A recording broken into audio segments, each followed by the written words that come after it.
पार्वती के कहने से शनैश्चर का गणेश पर दृष्टिपात करना, गणेश के सिर का कटकर गोलोक में चला जाना, पार्वती की मूर्छा, श्री हरि का आगमन और गणेश के धड़ पर हस्ती का सिर जोड़कर जीवित करना, फिर पार्वती को होश में लाकर बालक को आशीर्वाद देना, पार्वती द्वारा शनैश्चर को शाप। श्री नारायण जी कहते हैं, नारद, शनैश्चर का वचन सुनकर दुर्गा ने परमेश्वर श्री हरि का स्मरण किया और सारा जगत ईश्वर की इच्छा के वशीभूत ही है, यों कहा। फिर देव वशीभूता पार्वती देवी ने कौतूहलवश शनैश्चर से कहा, तुम मेरी तथा मेरे बालक की ओर देखो, भला इस निषेक को कौन हटा सकता है। तब पार्वती का वचन सुनकर शनैश्चर स्वयं मन ही मन यों विचार करने लगे, अहो, क्या मैं इस पार्वती नंदन पर दृष्टिपात करूं अथवा न करूं, क्योंकि यदि मैं बालक को देख लूंगा तो निश्चय ही उसका अनिष्ट हो जाएगा। यों कहकर धर्मात्मा शनैश्चर ने धर्म को साक्षी बनाकर बालक को तो देखने का विचार किया, परंतु बालक की माता को नहीं। शनैश्चर का मन तो पहले से ही खिन्न था, उनके कंठ, ओष्ठ और तालु भी सूख गए थे। फिर भी उन्होंने अपने बाएं नेत्र के कोने से शिशु के मुख की ओर निहारा। मुने, शनि की दृष्टि पड़ते ही शिशु का मस्तक धड़ से अलग हो गया। तब शनैश्चर ने अपनी आंख फेर ली और फिर वे नीचे मुख करके खड़े हो गए। इसके बाद उस बालक का खून से लथपथ हुआ सारा शरीर तो पार्वती की गोद में पड़ा रह गया, परंतु मस्तक अपने अभीष्ट गोलोक में जाकर श्री कृष्ण में प्रविष्ट हो गया। यह देखकर पार्वती देवी बालक को छाती से चिपटाकर फूट-फूट कर विलाप करने लगी और उन्मत्त की भांति भूमि पर गिरकर मूर्छित हो गईं। तब वहां उपस्थित सभी देवता, देवियां, पर्वत, गंधर्व, शिव तथा कैलाशवासी जन यह दृश्य देखकर आश्चर्यचकित हो गए। उस समय उनकी दशा चित्रलिखित पुतलिका के समान जड़ हो गई। इस प्रकार उन सबको मूर्छित देखकर श्री हरि गरुड़ पर सवार हुए और उत्तर दिशा में स्थित पुष्पभद्रा के निकट गए। वहां पुष्पभद्रा नदी के तट पर वन में स्थित एक गजेंद्र को देखा, जो निद्रा के वशीभूत हो बच्चों से घिरकर हथनी के साथ सो रहा था। उसका सिर उत्तर दिशा की ओर था, मन परमानंद से पूर्ण था और वह सुरत के परिश्रम से थका हुआ था। फिर तो श्री हरि ने शीघ्र ही सुदर्शन चक्र से उसका सिर काट लिया और रक्त से भीगे हुए उस मनोहर मस्तक को बड़े हर्ष के साथ गरुड़ पर रख लिया। गज के कटे हुए अंक के गिरने से हथनी की नींद टूट गई। तब अमंगल शब्द करती हुई उसने अपने शावकों को भी जगाया। फिर वह शोक से विह्वल हो शावकों के साथ बिलख-बिलख कर चीत्कार करने लगी। तत्पश्चात जो लक्ष्मी के स्वामी हैं, जिनका स्वरूप परम शांत है, जिनके कर कमलों में शंख, चक्र, गदा और पद्म शोभा पाते हैं, जो पीतांबरधारी, परात्पर, जगत के स्वामी, निषेक का खंडन करने में समर्थ, निषेक को उत्पन्न करने वाले, सर्वव्यापक, निषेक के भोग के दाता और भोग के निस्तार के कारण स्वरूप हैं, तथा जो गरुड़ पर आरूढ़ हो मुस्कुराते हुए सुदर्शन चक्र को घुमा रहे हैं, उन परमेश्वर का उसने स्तवन किया। विप्रवर उसकी स्तुति से प्रसन्न होकर भगवान ने उसे वर दिया और दूसरे गज का मस्तक काटकर इसके धड़ से जोड़ दिया। फिर उन ब्रह्मवेता ने ब्रह्म ज्ञान से उसे जीवित कर दिया और उस गजेंद्र के सर्वांग में अपने चरण कमल का स्पर्श कराते हुए कहा, गज, तू अपने कुटुंब के साथ एक कल्प पर्यंत जीवित रह। यों कहकर मन के समान वेगशाली भगवान कैलाश पर आ पहुँचे। वहां पार्वती के वास स्थान पर आकर उन्होंने उस बालक को अपनी छाती से चिपटा लिया और हाथी के मस्तक को सुंदर बनाकर बालक के धड़ से जोड़ दिया। फिर ब्रह्म स्वरूप भगवान ने ब्रह्म ज्ञान से हुंकारोच्चारण किया और खेल खेल में ही उसे जीवित कर दिया। पुनः श्री कृष्ण ने पार्वती को सचेत करके उस शिशु को उनकी गोद में रख दिया और आध्यात्मिक ज्ञान द्वारा पार्वती को समझाना आरंभ किया। विष्णु ने कहा, शिवे, तुम तो जगत की बुद्धि स्वरूपा हो। क्या तुम नहीं जानती कि ब्रह्मा से लेकर कीट पर्यंत सारा जगत अपने कर्मानुसार फल भोगता है। प्राणियों का जो स्वकर्म अर्जित भोग है, वह 100 करोड़ कल्पों तक प्रत्येक योनि में शुभ अशुभ फल रूप से नित्य प्राप्त होता रहता है। सती, इंद्र अपने कर्मवश कीड़े की योनि में जन्म ले सकते हैं और कीड़ा पूर्व कर्म फलानुसार इंद्र भी हो सकता है।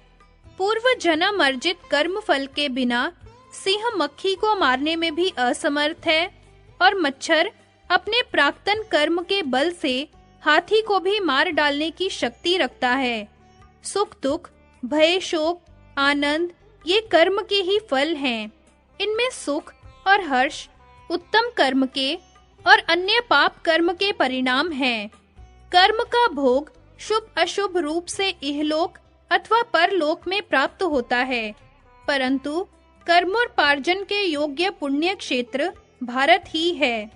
स्वयं श्री कृष्ण कर्म के फलदाता, विधि के विधाता, मृत्यु के भी मृत्यु, काल के काल, निषेक के निषेक करता, संहर्ता के भी संहारक, पालक के भी पालक, परात्पर, परिपूर्णतम गोलोकनाथ हैं। हम ब्रह्मा, विष्णु और महेश्वर जिस पुरुष की कलाएं हैं, महाविराट जिसका अंश है, जिसके रोम विवर में जगत भरे हैं, कोई उनके कलांश हैं और कोई कलांश के भी अंश हैं, और जो संपूर्ण चराचर जगत स्वरूप हैं, उन्हीं श्री कृष्ण में विनायक स्थित है। इस प्रकार श्री विष्णु का कथन सुनकर पार्वती का मन संतुष्ट हो गया। तब वे उन गदाधर भगवान को प्रणाम करके शिशु को दूध पिलाने लगीं। तदनंतर प्रसन्न हुई पार्वती ने शंकर जी की प्रेरणा से अंजलि बांधकर भक्ति पूर्वक उन कमलापति भगवान विष्णु की स्तुति की। तब विष्णु ने शिशु को तथा शिशु की माता को आशीर्वाद दिया और अपने आभूषण कौस्तुभ मणि को बालक के गले में डाल दिया। ब्रह्मा ने अपना मुकुट और धर्म ने रत्न का आभूषण दिया। फिर क्रमशः देवियों ने तथा उपस्थित सभी देवताओं, मुनियों, पर्वतों, गंधर्वों और समस्त महिलाओं ने यथोचित रूप से रत्न प्रदान किए। उस समय महादेव जी का हृदय अत्यंत हर्षमग्न था। वे विष्णु का स्तवन करने लगे। नारद वहां मरकर जीवित हुए बालक को देखकर शिव पार्वती ने ब्राह्मणों को असंख्य रत्न दान किए। मरे हुए बालक के जी उठने पर हर्ष गदगद हुए हिमालय ने वंदियों को 100 हाथी और 1000 घोड़े प्रदान किए तथा देवगण हर्षित होकर ब्राह्मणों को और सभी नारियों ने वंदियों को दान दिया। लक्ष्मीपति विष्णु ने मांगलिक कार्य संपन्न कराया, ब्राह्मणों को भोजन से तृप्त किया और वेदों तथा पुराणों का पाठ कराया। तत्पश्चात शनैश्चर को लज्जायुक्त देखकर पार्वती को क्रोध आ गया और उन्होंने उस सभा के बीच शनैश्चर को यूं शाप देते हुए कहा, तुम अंगहीन हो जाओ।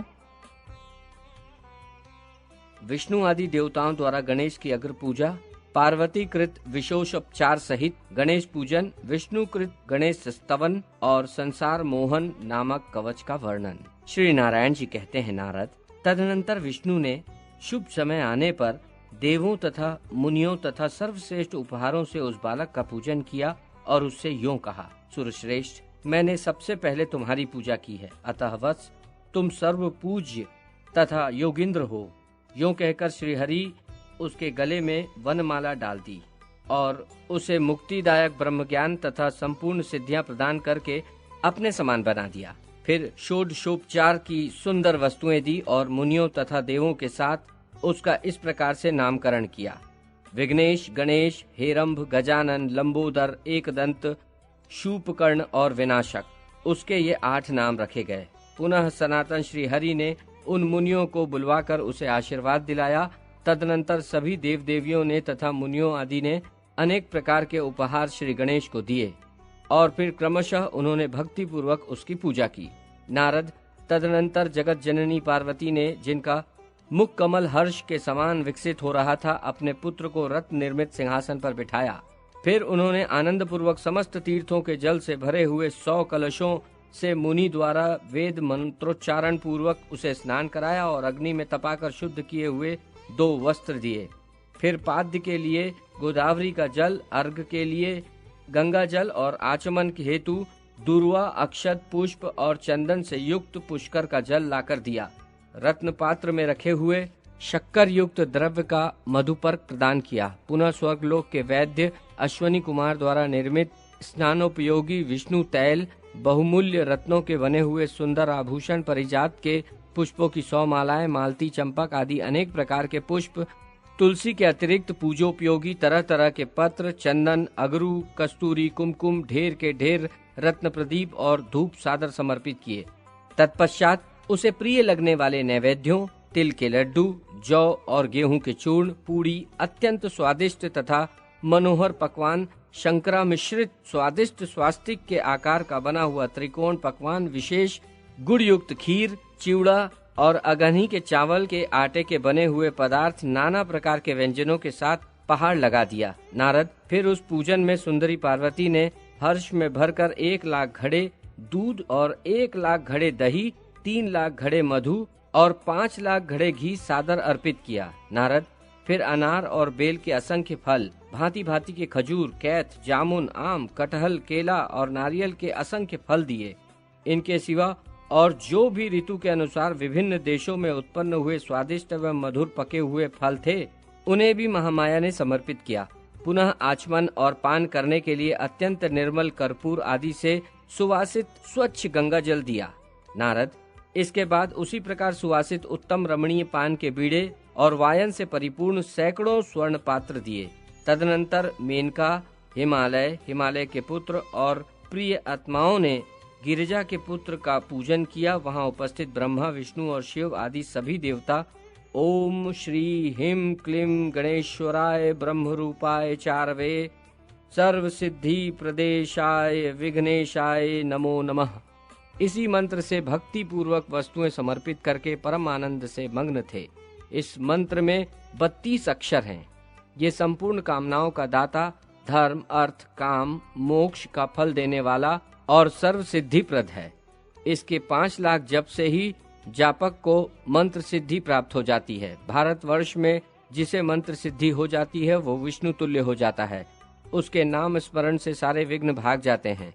निश्चय ही एक महान वक्ता, महासिद्ध, संपूर्ण सिद्धियों से संपन्न, श्रेष्ठ कवियों में भी श्रेष्ठ गुणवान विद्वानों के गुरु का गुरु तथा जगत के लिए साक्षात व्यापति हो जाता है। उस उत्सव के अवसर पर आनंद मग्न हुए देवताओं ने इस मंत्र से शिशु की पूजा करके अनेक प्रकार के बाजे बजवाए, उत्सव कराया, ब्राह्मणों को भोजन से तृप्त किया, फिर उन ब्राह्मणों को तथा विशेषतया वंदिनों को दान दिया। श्री नारायण जी कहते हैं, नारद तदनंतर उस सभा के बीच विष्णु परम भक्ति पूर्वक संपूर्ण विघ्नों के विनाशक उस गणेश्वर की भली भांति पूजा करके उनकी स्तुति करने लगे। श्री विष्णु ने कहा, ईश, मैं सनातन ब्रह्म ज्योति स्वरूप आपका स्तवन करना चाहता हूँ, परंतु आपके अनुरूप निरूपण करने में मैं सर्वथा असमर्थ हूँ, क्योंकि आप इच्छा रहित संपूर्ण देवों में श्रेष्ठ, सिद्धों और योगियों के गुरु, सर्व स्वरूप, सर्वेश्वर, ज्ञान राशि स्वरूप, अव्यक्त, अविनाशी, नित्य सत्य आत्म स्वरूप, वायु के समान अत्यंत निर्लेप, शतरहित, सबके साक्षी, संसार सागर से पार होने के लिए परम दुर्लभ माया रूपी नौका के कर्णधार स्वरूप, भक्तों पर अनुग्रह करने वाले श्रेष्ठ वर्णीय वरदाता, वरदानियों के भी ईश्वर, सिद्ध, सिद्धि स्वरूप, सिद्धिदाता, सिद्धि के साधन, ध्यान से अतिरिक्त ध्येय, ध्यान द्वारा असाध्य धार्मिक, धर्म स्वरूप, ध्यान के ज्ञाता, धर्म और अधर्म का फल प्रदान करने वाले, संसार वृक्ष, बीज, अंकुर और उसके आश्रय, स्त्री, पुरुष और नपुंसक के स्वरूप में विराजमान तथा इनकी इंद्रियों से परे, सबसे आदि, अग्र पूज्य, सर्व पूज्य, गुण के सागर, स्वेच्छा से सगुण ब्रह्म तथा स्वेच्छा से ही निर्गुण ब्रह्म का रूप धारण करने वाले, स्वयं प्रकृति रूप और प्रकृति से परे प्राकृत रूप हैं। शेष अपने सहस्त्रों मुख से आपकी स्तुति करने में मैं असमर्थ हूँ। आपके स्तवन में मैं पंचमुख महेश्वर समर्थ है। न चतुर्मुख ब्रह्मा ही, न ही सरस्वती की शक्ति है और न ही मैं कर सकता हूँ। न चारों वेदों की शक्ति है, फिर उन वेदवादियों की क्या गणना। इस प्रकार देव सभा में देवताओं के साथ सुरेश्वर गणेश की स्तुति करके सुराधीश रमापति मौन हो गए। मुने, जो मनुष्य एकाग्रचित हो भक्ति भाव से प्रातः, मध्याह्न और सायंकाल इस विष्णुकृत गणेश स्तोत्र का सतत पाठ करता है, विघ्नेश्वर उसके समस्त विघ्नों का विनाश कर देते हैं, सदा उसके सब कल्याणों की वृद्धि करते हैं और वो स्वयं कल्याण जनक हो जाता है। जो यात्रा काल में भक्ति पूर्वक इसका पाठ करके यात्रा करता है, निसंदेह उसकी सभी अभिप्सित कामनाएं पूर्ण हो जाती है। उसके द्वारा देखा गया दुस्वप्न सुस्वप्न में परिणित हो जाता है। उसे कभी दारुण ग्रह पीड़ा नहीं भोगनी पड़ती। उसके शत्रुओं का विनाश और बंधुओं का विशेष उत्कर्ष होता है। निरंतर विघ्नों का क्षय और सदा संपत्ति की वृद्धि होती रहती है। उसके घर में पुत्र पौत्र को बढ़ाने वाली लक्ष्मी स्थिर रूप से निवास करती है। वो इस लोक में संपूर्ण ऐश्वर्यों का भागी होकर अंत में विष्णु पद को प्राप्त हो जाता है। तीर्थों, यज्ञों और संपूर्ण महादानों से जो फल मिलता है वो उसे श्री गणेश की कृपा से प्राप्त हो जाता है। ये ध्रुव सत्य है। नारद जी ने कहा, प्रभु, गणेश के स्तोत्र तथा उनके मनोहर पूजन को तो मैंने सुन लिया। अब मुझे जन्म मृत्यु के चक्र से छुड़ाने वाले कवच को सुनने की इच्छा है। श्री नारायण ने कहा, नारद, उस देव सभा के मध्य जब गणेश की पूजा समाप्त हुई तब शनैश्वर ने सबके तारक जगत गुरु विष्णु से कहा। शनैश्वर बोले, वेद वेदताओं में श्रेष्ठ भगवान, संपूर्ण दुखों के विनाश और दुख की पूर्णतया शांति के लिए विघ्नहर्ता गणेश के कवच का वर्णन कीजिए। प्रभु, हमारा माया शक्ति के साथ विवाद हो गया है, अतः उस विघ्न के प्रशमन के लिए मैं उस कवच को धारण करूंगा। तदनंतर भगवान विष्णु ने कवच की गोपनीयता और महिमा बतलाते हुए कहा, सूर्य नंदन, 10 लाख जप करने से कवच सिद्ध हो जाता है। जो मनुष्य कवच सिद्ध कर लेता है वो मृत्यु को जीतने में समर्थ हो जाता है। सिद्ध कवच वाला मनुष्य उसके ग्रहण पान से भूतल वाग्मी, चिरजीवी, सर्वत्र विजयी और पूज्य हो जाता है। इस माला मंत्र को तथा इस पुण्य कवच को धारण करने वाले मनुष्य के सारे पाप निश्चय ही नष्ट हो जाते हैं। भूत, प्रेत, पिशाच, कुष्मांड, ब्रह्म राक्षस, डाकनी, योगिनी, वेताल आदि बाल ग्रह तथा क्षेत्रपाल आदि कवच के शब्द मात्र श्रवण से भयभीत होकर भाग खड़े होते हैं। जैसे गरुड़ के निकट सर्प नहीं जाते, उसी तरह कवचधारी पुरुषों के सन्निकट आदि व्याधि और भयदायक शोक फटकते नहीं। इसे अपने सरल स्वभाव वाले गुरु भक्त शिष्य को भी बतलाना चाहिए। शनैश्वर, इस संसार मोहन नामक कवच में प्रजापति ऋषि हैं, बृहति छंद है और स्वयं लंबोदर गणेश देवता है। धर्म, अर्थ, काम और मोक्ष में इसका विनियोग कहा गया है। मुने, ये संपूर्ण कवचों का सारभूत है। ओम गम हुम श्री गणेशाय स्वाहा, ये मेरे मस्तक की रक्षा करे। 32 अक्षरों वाला मंत्र सदा मेरे ललाट को बचावे। ओम हिम क्लीम श्री गम, ये निरंतर मेरे नेत्रों की रक्षा करे। विघ्नेश भूतल पर सदा मेरे तालु की रक्षा करे। ओम हिम श्रीम क्लीम, ये निरंतर मेरी नासिका की रक्षा करे। तथा ओम गौम गम शूर्पकर्णाय स्वाहा, ये मेरे ओंठ को सुरक्षित रखे। षोडशाक्षर मंत्र मेरे दांत, तालु और जीभ को बचावे। ओम लम श्री लंबोदराय स्वाहा, सदा गंड स्थल की रक्षा करे। ओम क्लीम हिम विघ्नाशाय स्वाहा, सदा कानों की रक्षा करे। ओम श्री गम गजाननाय स्वाहा, सदा कंधों की रक्षा करे। ओम श्री विनाकाय स्वाहा, सदा पृष्ठ भाग की रक्षा करे। ओम क्लीम ह्रीम कंकाल की और गम वक्ष स्थल की रक्षा करे। विघ्नहीनता हाथ, पैर और सर्वांग को सुरक्षित रखे। पूर्व दिशा में लंबोदर और अग्नि कोण में विघ्न नायक रक्षा करे। दक्षिण में विघ्नेश और नैऋत्य कोण में गजानन रक्षा करे। पश्चिम में पार्वती पुत्र, वावव्य कोण में शंकरात्मज, उत्तर में परिपूर्णतम श्री कृष्ण का अंश, ईशान कोण में एकदंत और ऊर्ध्व भाग में हिरंब रक्षा करे। अधोभाग में सर्वपूज्य गणाधिपति तथा सब ओर से मेरी रक्षा करे। शयन और जागरण काल में योगियों के गुरु मेरा पालन करे। वत्स, इस प्रकार जो संपूर्ण मंत्र समूहों का विग्रह स्वरूप है, उस परम उद्भूत संसार मोहन नामक कवच का तुमसे वर्णन कर दिया। सूर्यनंदन, इसे प्राचीन काल में गोलोक के वृंदावन में रास मंडल के अवसर पर श्री कृष्ण ने मुझे विनीत किया था। वही तुम्हें प्रदान कर दिया है। तुम इसे जिस किसी को मत दे डालना। ये परम श्रेष्ठ, सर्वपूज्य और संपूर्ण संकटों से उबारने वाला है। जो मनुष्य विधि पूर्वक गुरु की अभ्यर्चना करके इस कवच को गले में अथवा दक्षिण भुजा पर धारण करता है, वो निसंदेह विष्णु ही है। ग्रहेंद्र, हजारों अश्वमेध और सैकड़ों वाजपेयी यज्ञ इस कवच की 16वीं कला की समानता नहीं कर सकते। जो मनुष्य इस कवच को जाने बिना शंकर सुवन श्री गणेश की भक्ति करता है, उसके लिए 100 लाख जपने पर भी सिद्धदायक नहीं होता। इस प्रकार सूर्यपुत्र शनैश्चर को यह कवच प्रदान करके सूरेश्वर विष्णु चुप हो गए। तब समीप में स्थित परमानंद में निमग्न हुए देवताओं ने कहा,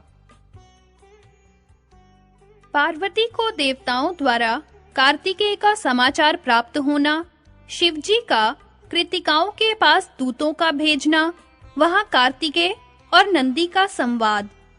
तदनंतर पहले शंकर का वीर्य पृथ्वी पर गिरने से कार्तिकेय के उत्पन्न होने की बात आई थी। उसी के संबंध में बात छिड़ने पर श्री धर्म ने कहा, भगवन, प्रकोप के कारण रति से उठते हुए शंकर जी का वह अमोघ वीर्य भूतल पर गिरा था, यह मुझे ज्ञात है। भूमि ने कहा, ब्रह्मन, उस वीर्य का वहन करना अत्यंत कठिन था, इसलिए जब मैं उसका भार सहन न कर सकी, तब मैंने उसे अग्नि में डाल दिया, अतः मुझ अबला को क्षमा कीजिए। अग्नि ने कहा, जगन्नाथ, मैंने भी उस वीर्य का भार उठाने में असमर्थ होकर उसे सरकंडों के वन में फेंक दिया। भला दुर्बल का पुरुषार्थ ही क्या और उसका यश ही कैसा। वायु ने कहा, विष्णु, स्वर्ण रेखा नदी के तट पर सरकंडों में गिरा हुआ वह वीर्य तुरंत ही अत्यंत सुंदर बालक हो गया। श्री सूर्य ने कहा, भगवन, काल चक्र से प्रेरित हुआ मैं उस रोते हुए बालक को देखकर अस्ताचल की ओर चला गया, क्योंकि मैं रात में ठहरने के लिए असमर्थ हूँ। चंद्रमा ने कहा, विष्णु, उसी समय कृतिकाओं का समुदाय बद्रिका आश्रम से आ रहा था। उन्होंने उस रुदन करते हुए बालक को देखा और उसे उठाकर वे अपने भवन को चली गईं। जल ने कहा, प्रभो, कृतिकाओं ने उस रोते हुए शिशु को अपने घर लाकर और उसके भूखे होने पर उसे अपने स्तनों का दूध पिलाकर बढ़ाया। वह शिव पुत्र सूर्य से भी अधिक प्रभावशाली था। दोनों संध्याओं ने कहा, भगवन, इस समय वह बालक 6 कृतिकाओं का पोष्य पुत्र है। उन्होंने स्वयं ही प्रेम पूर्वक उसका कार्तिकेय ऐसा नाम रखा है। रात्रि ने कहा, प्रभो, वे कृतिकाएं उस बालक को आंखों से ओझल नहीं करती हैं। उनके लिए वह प्राणों से भी बढ़कर प्रेम पात्र है, क्योंकि जो पालन करने वाला होता है उसी का वह पुत्र कहलाता है। दिन ने कहा, देव, जो वस्तुएं त्रिलोकी में दुर्लभ हैं और अपने स्वाद के लिए प्रशंसित हैं, उन्हीं को वे उस बालक को खिलाती हैं। जब उस सभा में उन सब लोगों ने प्रसन्न मन से श्री हरि से यूं कहा, तब उनके उस कथन को सुनकर मधुसूदन संतुष्ट हो गए। पुत्र का पूरा समाचार पाकर पार्वती का मन हर्ष से खिल उठा। उन्होंने ब्राह्मणों को करोड़ों रत्न, बहुत सा धन और विभिन्न प्रकार के सभी वस्त्र दिए। तत्पश्चात लक्ष्मी, सरस्वती, सावित्री, मेना आदि सभी महिलाओं ने तथा विष्णु आदि सभी देवताओं ने ब्राह्मणों को धन दिया। श्री नारायण कहते हैं, मुने, पुत्र का समाचार मिल जाने पर जब विष्णु, देवगण, मुनि समुदाय और पर्वतों ने पार्वती सहित शंकर को प्रेरित किया, तब उन्होंने लाखों क्षेत्रपाल, भूत, बेताल, यक्ष, कूष्मांड, ब्रह्मराक्षस, डाकिनी, योगिनी और भैरवों के साथ महान बल पराक्रम संपन्न वीरभद्र, विशालाक्ष, शंकुकर्ण, कबंध, नंदीश्वर, महाकाल, वज्रदंत, भगंदर, गोधामुख, दधिमुख आदि दूतों को, जो धधकती हुई आग की लपट के समान उद्दीप्त हो रहे थे, भेजा। उन सभी शिव दूतों ने, जो नाना प्रकार के शस्त्र अस्त्रों से सुसज्जित थे, शीघ्र ही जाकर कृत्तिकाओं के भवन को चारों ओर से घेर लिया। उन्हें देखकर सभी कृत्तिकाओं का मन भय से व्याकुल हो गया। तब वे ब्रह्म तेज से उद्दीप्त होते हुए कार्तिकेय के पास जाकर कहने लगीं। कृत्तिकाओं ने कहा, बेटा कार्तिकेय, असंख्यों कराल सेनाओं ने भवन को चारों ओर से घेर लिया है और हमें पता भी नहीं है कि ये किसकी हैं। तब कार्तिकेय बोला, माताओं, आप लोगों का भय दूर हो जाना चाहिए। मेरे रहते आपको भय कैसा? यह कर्म भोग दुर्निवार्य है, इसे कौन हटा सकता है? इसी बीच सेनापति नंदिकेश्वर भी वहां कार्तिकेय के समक्ष उपस्थित हुए और कृत्तिकाओं से बोले। नंदिकेश्वर ने कहा, भ्राता, संहार करता सुरश्रेष्ठ शंकर और माता पार्वती द्वारा भेजे गए शुभ समाचार को मुझसे श्रवण करो। कैलाश पर्वत पर गणेश के मांगलिक जन्मोत्सव के अवसर पर सभा में ब्रह्मा, विष्णु और शिव आदि सभी देवता उपस्थित हैं। वहां गिरिराज किशोरी ने जगत का पालन करने वाले विष्णु को संबोधित करके उनसे तुम्हारे अन्वेषण के लिए कहा। तब विष्णु ने तुम्हारी प्राप्ति के निमित्त क्रमशः उन सभी देवों से पूछा। उनमें से प्रत्येक ने यथोचित उत्तर भी दिया। उन्हीं में धर्म अधर्म के साक्षी धर्म आदि सभी देवताओं ने परमेश्वर को तुम्हारे यहाँ कृत्तिकाओं के भवन में रहने की सूचना दी। प्राचीन काल में शिव पार्वती की जो एकांत क्रीड़ा हुई थी, उसमें देवताओं द्वारा देखे जाने पर शंभु का शुक्र भूतल पर गिर पड़ा था। भूमि ने उस शुक्र को अग्नि में और अग्नि ने उसे सरकंडों के वन में फेंक दिया था। वहां से इन कृत्तिकाओं ने तुम्हें पाया है। अब तुम अपने घर चलो, वहां तुम्हें संपूर्ण शस्त्र अस्त्रों की प्राप्ति होगी। विष्णु देवताओं को साथ लेकर तुम्हारा अभिषेक करेंगे और तब तुम तारकासुर का वध करोगे। तुम विश्व संहर्ता शंकर के पुत्र हो, अतः ये कृत्तिकाएं तुम्हें उसी तरह नहीं छिपा सकती जैसे शुष्क वृक्ष अपने कोटर में अग्नि को गुप्त नहीं रख सकता। तुम तो विश्व में दीप्तिमान हो। इन कृत्तिकाओं के घर में तुम्हारी उसी प्रकार शोभा नहीं हो रही है जैसे महाकूप में पड़े हुए चंद्रमा शोभित नहीं होते। जैसे सूर्य मनुष्यों के हाथों की ओट में नहीं छिप सकते, उसी तरह तुम भी इनके अंग तेज से आच्छादित न होकर जगत को प्रकाशित कर रहे हो। शंभु नंदन, तुम तो जगत व्यापी विष्णु हो, अतः इन कृत्तिकाओं के व्याप्य नहीं हो। जैसे आकाश किसी का व्याप्य नहीं है, बल्कि वह स्वयं ही सबका व्यापक है। तुम विषयों से निर्लिप्त योगींद्र हो तथा विश्व के आधार और परमेश्वर हो।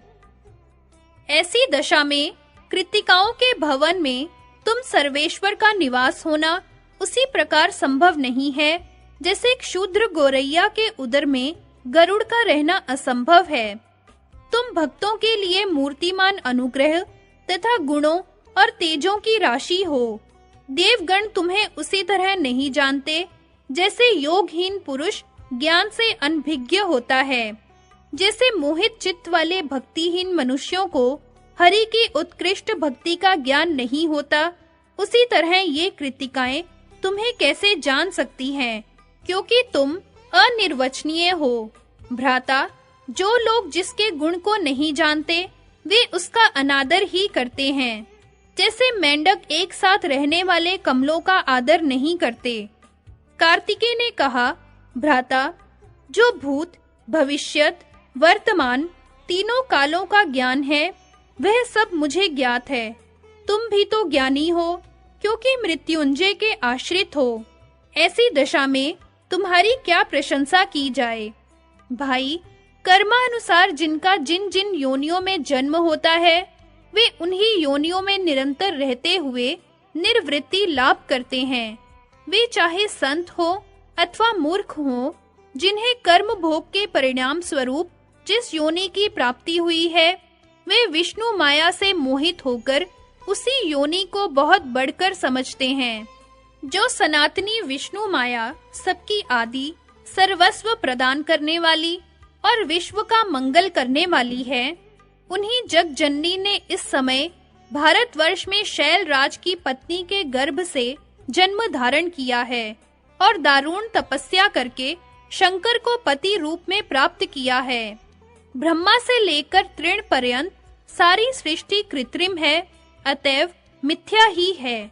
सभी श्री कृष्ण से उत्पन्न हुए हैं और समय आने पर केवल श्री कृष्ण में ही विलीन हो जाते हैं। प्रत्येक कल्प में सृष्टि के विधान में मैं नित्य होते हुए भी माया से आबद्ध होकर जन्म धारण करता हूँ। उस समय प्रत्येक जन्म में जगत जननी पार्वती मेरी माता होती है। जगत में जितनी नारियां हैं, वे सभी प्रकृति से उत्पन्न हुई हैं। उनमें से कुछ प्रकृति की अंशभूता हैं, तो कुछ कलात्मिका तथा कुछ कलांश के अंश से प्रकट हुई हैं। ये ज्ञान संपन्ना योगिनी कृतिकाएं प्रकृति की कलाएं हैं। इन्होंने निरंतर अपने स्तन के दूध तथा उपहार से मेरा पालन पोषण किया है, अतः मैं उनका पोष्य पुत्र हूँ और पोषण करने के कारण ये मेरी माताएं हैं। साथ ही मैं उन प्रकृति देवी का भी पुत्र हूँ, क्योंकि तुम्हारे स्वामी शंकर जी के वीर्य से उत्पन्न हुआ हूँ। नंदिकेश्वर, मैं गिरिराज नंदिनी के गर्भ से उत्पन्न नहीं हुआ हूँ। अतः जैसे वे मेरी धर्म माता है, वैसे ही ये कृतिकाएं भी सर्वसम्मति से मेरी धर्म माताएं हैं, क्योंकि स्तन पिलाने वाली, गर्भ में धारण करने वाली, भोजन देने वाली, गुरु पत्नी, अभीष्ट देवता की पत्नी, पिता की पत्नी, कन्या, बहन, पुत्र वधू, पत्नी की माता, माता की माता, पिता की माता, सहोदर भाई की पत्नी, माता की बहन, पिता की बहन तथा मामी, ये 16 मनुष्यों की वेद विहित माताएं कहलाती हैं। ये कृतिकाएं संपूर्ण सिद्धियों की ज्ञाता, परम ऐश्वर्य संपन्न और तीनों लोकों में पूजित हैं। ये क्षूद्र नहीं है, बल्कि ब्रह्मा की कन्याएं हैं। तुम भी सत्व संपन्न तथा शंभु के पुत्र के समान हो और विष्णु ने तुम्हें भेजा है। अतः चलो, मैं तुम्हारे साथ चलता हूँ। वहां देव समुदाय का दर्शन करूंगा। कार्तिकेय का नंदिकेश्वर के साथ कैलाश पर आगमन, उनका स्वागत, सभा में जाकर विष्णु आदि देवों को नमस्कार करना और शुभ आशीर्वाद पाना।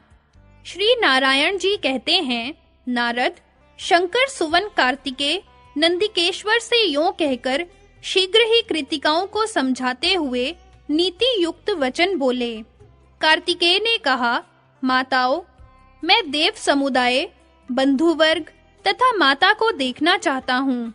अतः शंकर जी के निवास स्थान पर जाऊंगा। इसके लिए आप लोग मुझे आज्ञा प्रदान करें। सारा जगत शुभदायक जन्म कर्म, संयोग वियोग सभी देव के अधीन है। देव से बढ़कर दूसरा कोई बलि नहीं है। वह देव श्री कृष्ण के वश में रहने वाला है, क्योंकि वे देव से परे हैं।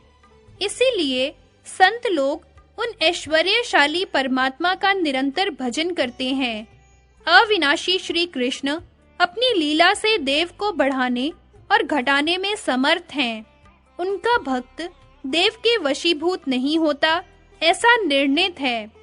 इसलिए आप लोग इस दुखदायक मोह का परित्याग कीजिए और जो सुखदाता, मोक्षप्रद, सार सर्वस्व, जन्म मृत्यु के भय का विनाश करता, परमानंद के जनक और मोह जाल के उच्छेदक हैं, तथा ब्रह्मा, विष्णु और शिव आदि सभी देवगण जिनका निरंतर भजन करते हैं, उन गोविंद की भक्ति कीजिए। इस भव सागर में मैं आप लोगों का कौन हूँ और आप लोग मेरी कौन हैं? संसार परवाह का वह सारा कर्म फेन की भांति पूंजीभूत हो गया है। संयोग अथवा वियोग यह सब ईश्वर की इच्छा से ही होता है। यहाँ तक कि सारा ब्रह्मांड ईश्वर के अधीन है, वह भी स्वतंत्र नहीं है, ऐसा विद्वान लोग कहते हैं। सारी त्रिलोकी जल के बुलबुले के समान क्षण भंगुर है। फिर भी माया से मोहित चित्त वाले लोग इस अनित्य जगत में माया का विस्तार करते हैं, परंतु जो कृष्ण परायण संत हैं, वे जगत में रहते हुए भी वायु की भांति लिप्त नहीं होते। इसलिए माताओं, आप लोग मोह का परित्याग करके मुझे जाने की आज्ञा दीजिए। यूं कहकर ऐश्वर्यशाली कार्तिकेय ने उन कृतिकाओं को नमस्कार किया और फिर मन ही मन श्री हरि का स्मरण करते हुए शंकर जी के पार्षदों के साथ यात्रा के लिए प्रस्थान किया। इसी बीच उन्होंने वहां एक उत्तम रथ को देखा। वह बहुमूल्य रत्नों का बना हुआ था, जिसे विश्वकर्मा ने भली भांति निर्माण किया था। उसमें स्थान-स्थान पर माणिक्य और हीरे जड़े गए थे, जिससे उसकी अपूर्व शोभा हो रही थी। पारिजात पुष्पों की मालावली से वह सुशोभित था। मणियों के दर्पण तथा श्वेत चंवरों से वह अत्यंत उद्भासित हो रहा था और चित्रकारी युक्त रमणीय क्रीड़ा भवनों से वह भली भांति सुसज्जित था। वह मनोहर तो था ही, उसका विस्तार भी बड़ा था। उसमें 100 पहिए लगे थे। उसका वेग मन के समान था और श्रेष्ठ पार्षद उसे घेरे हुए थे। उस रथ को पार्वती ने भेजा था। उस रथ पर कार्तिकेय को चढ़ते देखकर कृतिकाओं का हृदय दुख से फटा जा रहा था। उनके केश खुल गए थे और वे शोक से व्याकुल थीं। सहसा चेतना प्राप्त होने पर अपने सामने स्कंद को देख वे अत्यंत शोक के कारण ठगी सी रह गई। फिर वहीं भयवश उन्मत्त की भांति कहने लगी। कृतिकाओं ने कहा, हाय, अब हम लोग क्या करें? कहाँ चली जाएं? बेटा, हमारे आश्रय तो तुम ही हो। इस समय तुम हम लोगों को छोड़कर कहाँ जा रहे हो? यह तुम्हारे लिए धर्म संगत बात नहीं है। हम लोगों ने बड़े स्नेह से तुम्हें पाला पोसा है, अतः तुम धर्मानुसार हमारे पुत्र हो। भला उपयुक्त पुत्र मात्र वर्गों का परित्याग कर दे, यह भी कोई धर्म है? यूं कहकर सभी कृतिकाओं ने कार्तिकेय को छाती से चिपका लिया और पितृ वियोग जन्य दारुण दुख के कारण वे पुनः मूर्छित हो गईं। मुने, तत्पश्चात कुमार कार्तिकेय ने आध्यात्मिक वचनों द्वारा उन्हें समझाया और फिर उनके तथा पार्षदों के साथ वे उस रथ पर सवार हुए।